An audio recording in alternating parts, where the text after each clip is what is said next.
ছোট হোক বা বড় হোক, ভাইয়ের সাফল্য দেখতে বোনরা আকাশ পানে তাকায় থাকে।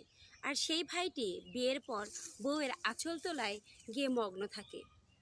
বোনের হাজারো কষ্টের কথা শুনলেও নিতে চায় না খোঁজ। আর সেই বোনটি দূর থেকে আল্লাহর কাছে দোয়া করে রোজ, সেই ভাইটি যেন আমার সফলতা পেয়ে সুন্দরভাবে জীবনযাপন করতে পারে। বাবা মার সম্পত্তি ভোগ করার জন্য সেই ভাইটি থাকে মগ্ন। বাবা মাকে কীভাবে বোনদের থেকে আলাদা করে সম্পত্তি ভোগ করবে, এই নিয়ে চলে তার মাঝে হাজারো দ্বিধাদ্বন্দ্ব। কিন্তু বোন এতটাই বোকাশোকা হয়, সকল কিছু ভুলে গিয়ে তবু আল্লাহর কাছে কয়, আল্লাহ মোর ভাইকে রাখো ভালো, মোর ভাই যেন সবার কাছে অনেক অনেক অনেক সম্মান পায়। অনেক আশা নিয়ে বোন শ্বশুর বাড়িতে বসে থাকে, এই বুঝি মোর ভাই নেবে একটুখানি খোঁজ। এই ভেবে দু চোখ বোনের ভেজে যায় পানিতে।